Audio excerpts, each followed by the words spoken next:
Bonjour et merci de votre fidélité. Il est tout juste 13h, c'est l'heure du journal. Voici les principaux titres. La campagne nationale étendue pour renforcer la vaccination contre la rougeole se poursuit partout à l'échelle nationale. Face à la flambée des cas, la vaccination demeure le seul moyen le plus efficace pour prévenir cette maladie contagieuse.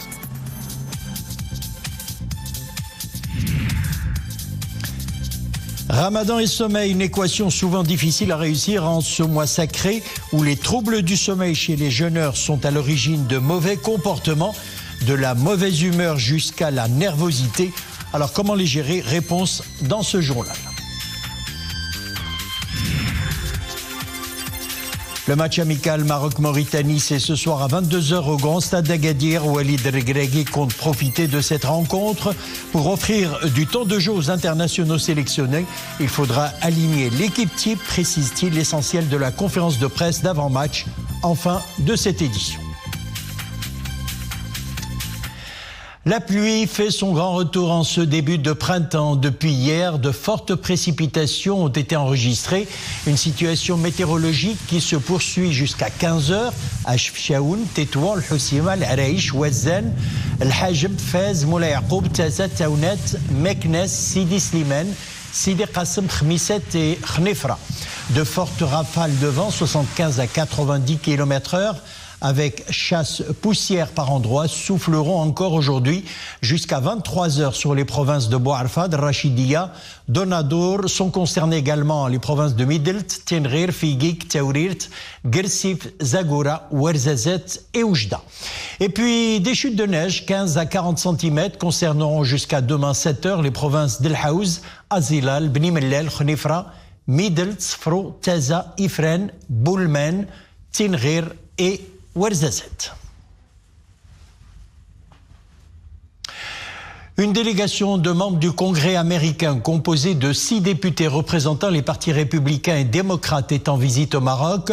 Lors de ses entretiens avec le chef du gouvernement Aziz Akhnouch et avec le ministre des Affaires étrangères à l'étranger Nasser Bourita, la délégation a salué le leadership de Sa Majesté le roi Mohammed VI en faveur de la paix et de la stabilité régionale. Les deux parties ont mis en lumière les différents volets de la coopération bilatérale multisectorielle, exprimant leur satisfaction quant à l'évolution positive du volume des échanges commerciaux qui sont passés de 43,4 milliards de dirhams en 2021 à 68,9 milliards de dirhams actuellement.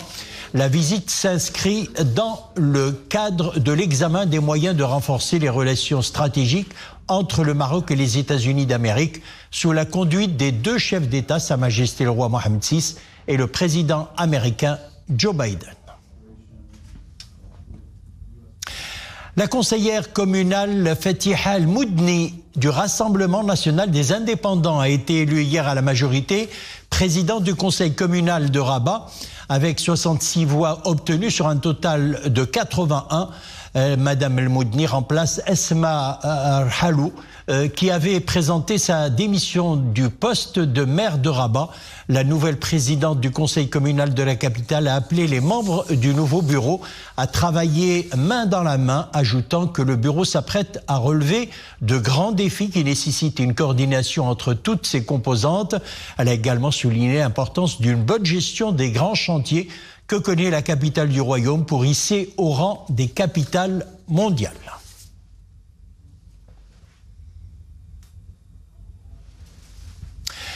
Le Maroc fait face à une montée des cas de rougeole. Le ministère de la Santé et de la Protection sociale a engagé des mesures de veille épidémiologique et des campagnes de vaccination afin de contenir la propagation de cette infection virale très contagieuse. L'initiative vise à rétablir les niveaux de vaccination des enfants au niveau observé avant la pandémie de la Covid-19 qui a entraîné une baisse des taux de couverture vaccinale dans la plupart des régions et provinces du royaume. Samira Asban, Al-Arbi Nehri, Oumaima Rabli. Des petits points rouges, une toux sèche et de la fièvre. Ce sont là les symptômes de la rougeole. Une infection virale qui, dans certains cas, peut entraîner de graves complications. Chez les nourrissons, la vaccination est obligatoire. جبت بنتي Ma fille tousse, elle souffre de fièvre et présente des boutons rouges sur sa peau. C'est pour cela que j'ai décidé de consulter le médecin. On m'a donné un rendez-vous pour faire le vaccin de la rougeole. 2 petites doses du vaccin administrées le 9e mois. La deuxième est ensuite espacée d'une intervalle de 9 mois. Une vaccination complète qui permet aux enfants d'acquérir une immunité contre cette maladie. Plusieurs enfants ont été diagnostiqués porteurs du virus de la rougeole. Nous essayons de sensibiliser les parents quant à l'importance de la vaccination.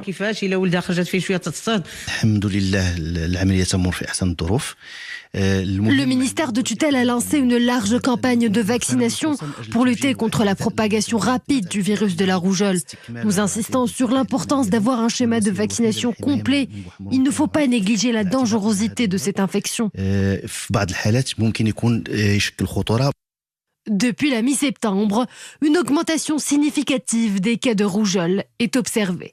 Une campagne de vaccination a été lancée. Au Maroc, les doses sont administrées gratuitement dans tous les centres de santé du pays. Direction à présent New York, le Conseil de sécurité de l'ONU a adopté hier une résolution dans laquelle il exige un cessez-le-feu immédiat à Gaza pendant le mois de Ramadan. La résolution exige également la libération immédiate et inconditionnelle de tous les otages et la garantie d'un accès humanitaire pour répondre à leurs besoins médicaux et autres besoins humanitaires, et exige en outre des parties qu'elles respectent les obligations que leur impose le droit international à l'égard de toutes les personnes qu'elles détiennent. Le texte a reçu 14 votes pour et une abstention, celle des États-Unis. Et puis sur le terrain, les raids aériens et les affrontements se poursuivent. Dans la bande de Gaza, des témoins ont fait état de frappes près de Rafah, ville à la pointe sud de la bande de Gaza où s'entassent 1,5 million de Palestiniens. La majorité d'entre eux déplacés sont des déplacés par les violences dans le reste du territoire, théâtre depuis près de 6 mois d'une guerre meurtrière entre le Hamas et Israël. Nous le disions en titre, durant le mois de Ramadan, nos habitudes changent. L'une des principales manifestations de ce changement réside dans le manque de sommeil. Dormir est un besoin vital pour notre corps, alors comment bien gérer notre sommeil durant ce mois sacré de Ramadan? Réponse avec Nisril Hamdawi, Wafa Yaqoubi et Amin Sharqawi. Pendant le mois de Ramadan, le rythme de sommeil change pour la majorité des Marocains. De nouvelles habitudes s'installent. On veille tard le soir, des fois jusqu'à l'aube, et on s'offre parfois de petites siestes en fin d'après-midi, histoire de remédier au manque de sommeil. Somme toute, les Marocains tentent de gérer comme ils peuvent leurs heures de sommeil. J'accomplis la prière d'Al-Maghrib dans la mosquée et je rentre directement à la maison pour rompre le jeûne. Le soir, je ressors pour aller accomplir la prière d'At-Tarawih et je me couche très tard pour ensuite me réveiller vers 3h30 du matin pour prendre le repas du Suhour et pour m'acquitter de la prière d'Al-Fajr. Nous veillons bien sûr jusqu'à minuit et cela est normal, c'est le Ramadan. Nous nous couchons tard et nous nous réveillons au milieu de la nuit. Notre sommeil est entrecoupé, ce qui n'est pas le cas en temps normal. Ce changement au niveau des habitudes du sommeil semble perturber notre horloge biologique. Ainsi, certains troubles se manifestent et mettent à mal notre quotidien. Le manque de sommeil se traduit par différents symptômes. Une sensation de fatigue au réveil, un manque de concentration, de la nervosité et des fois une agitation psychomotrice.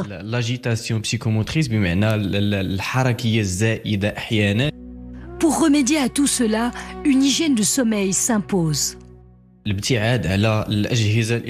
Il faut absolument s'éloigner des appareils électroniques et adopter une routine relaxante à l'heure du coucher. Il est important de préserver un rythme normal de sommeil qui doit être permanent afin d'aider le cerveau et notre horloge biologique à bien fonctionner. Et puis je conseille les gens de dormir dans un espace où règne le calme. Le sommeil est un véritable allié santé. À nous d'adopter les bons réflexes pour que Ramadan rime avec bien-être. Nous sommes en plein début de printemps. Les fleurs sont en pleine floraison. Les fleurs d'oranger parfument à des kilomètres à la ronde la campagne. C'est la saison de la distillation. Il faut dire que l'eau de fleurs d'oranger est largement utilisée dans la cuisine marocaine, notamment dans la pâtisserie. À Marrakech, les familles perpétuent encore cette tradition inscrite sur la liste du patrimoine culturel immatériel national depuis 2022. Sihem Boukhlifi, Mariaouet. Des chants et des louanges accompagnent le retour du moussem de la fleur d'oranger, dont les effluves embaument la cité ocre. Une tradition ancestrale qui célèbre le solstice du printemps et l'arrivée des beaux jours. Bien ancrée dans les mœurs et coutumes des Marrakechis, les femmes, gardiennes des traditions, s'évertuent à transmettre cet héritage culturel de génération en génération.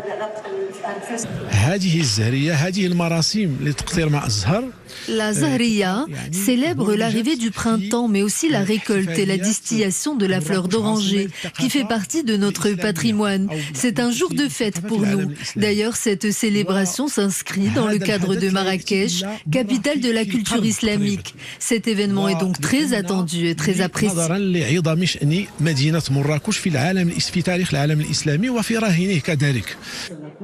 Une fois récoltés, les boutons de fleurs sont mélangés avec de l'eau dans un alambic avant d'être soigneusement séchés et exposés au regard de tous. Un rituel bien rodé, inscrit au patrimoine immatériel marocain et qui consacre les femmes telles des alchimistes, des odeurs et des fragrances. La distillation obéit à un rituel très pointilleux qui se fait en plusieurs étapes. C'est une tradition très ancienne, héritée de nos mères et de nos grands-mères. C'est un moment heureux que nous partageons ensemble pour fêter l'arrivée des beaux jours.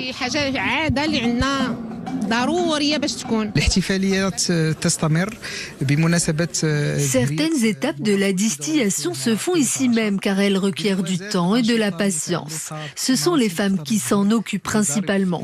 Une manière aussi pour elles de continuer à transmettre leur savoir-faire au grand public. Fleurs aux 1001 vertus, tant gustatives que cosmétiques. L'essence de fleurs d'oranger apparaît comme la signature olfactive de la civilisation arabo-musulmane, un souffle orientaliste comme une invitation au voyage et à l'évasion. Une icône du petit et du grand écran s'est éteinte ce matin. La célèbre journaliste Fatima Loukili est décédée des suites d'une longue maladie. Elle avait 67 ans. Native de Meknès, la défunte est diplômée de philosophie et des sciences sociales. C'est à la radio qu'elle a fait ses premières armes et s'est distinguée par son professionnalisme. En 1986, elle rejoint la télévision marocaine où elle a travaillé avec les vétérans du journalisme à la RTM à l'époque. Elle a également brillé dans la présentation des journaux télévisés et bien d'autres émissions de débats politiques. Côté cinéma, Fatima Loukili a entamé sa carrière avec le téléfilm La dernière page de Gilali Farhati en 1985 avant d'intégrer le cinéma en tant que scénariste, dialoguiste et script dans plusieurs films marocains, dont notamment Femmes et Femmes et Soif de Saad Shraibi ou encore La beauté éparpillée de Hassan Zinoun. Passionnée par le 7e art, elle a présidé le Fonds d'aide à la production cinématographique nationale entre 2019 et 2020. Nous sommes à Dieu et à Dieu nous retournons. On parle sport à présent pour refermer cette édition. Les Lions de l'Atlas affrontent ce soir la Mauritanie et un deuxième match amical après celui face à l'Angola vendredi. Match programmé ce soir à 22h au Grand Stade d'Agadir. En conférence de presse, le sélectionneur national Walid Regragui a souligné, je cite, « On essaye d'impliquer progressivement de nouveaux joueurs dans toutes les lignes tout en maintenant l'épine dorsale de l'équipe nationale », ajoutant qu'il souhaite donner à tous les joueurs un temps de jeu. Zakaria Moukhinbillah. Dernière retouche pour la sélection nationale avant la rencontre contre la Mauritanie. Confiants après leur victoire contre l'Angola, les protégés de Walid Regragui peaufinent les derniers détails. Objectif, souder les joueurs de l'équipe nationale, anciens et nouveaux. C'est un match qui nous des équipes types. Ces matchs amicaux sont l'occasion de trouver des solutions offensives face à des équipes africaines maîtrisant les plans défensifs. La sélection nationale est amenée à disputer de nombreuses rencontres de ce genre. Il faut éviter les blessures et exploiter toutes les opportunités. Le staff technique travaille pour mettre en place l'harmonie nécessaire entre les joueurs nouveaux et expérimentés. Pour les Lions de l'Atlas, les nombreuses options disponibles donnent la possibilité de modifier l'approche tactique adoptée. La ligne offensive de l'équipe nationale devrait gagner en confiance pour avoir davantage d'efficacité devant le but. Je suis parti plus pour prendre l'option de chauffer encore chez Wahdin. On essaie d'impliquer progressivement de nouveaux joueurs dans toutes les lignes, tout en maintenant l'épine dorsale de l'équipe nationale. Je souhaite donner à tous les joueurs un temps de jeu. D'ici le mois de juin, il faudra mettre en place une équipe type, parce que le résultat sera plus important, même si on cherchera la victoire pour ce match. Les Lions de l'Atlas, qui s'étaient imposés face à l'Angola par 1-0 vendredi dernier, affrontent la Mauritanie ce soir à 22h au grand stade d'Agadir. Une rencontre durant laquelle les joueurs pourront encore une fois compter sur le soutien inconditionnel d'un public nombreux. Voilà, n'oubliez pas le rendez-vous Maroc-Mauritanie, 22h au grand stade d'Agadir. Dans quelques instants, le journal en espagnol vous sera présenté par Meriem Mohafid. Excellent début d'après-midi.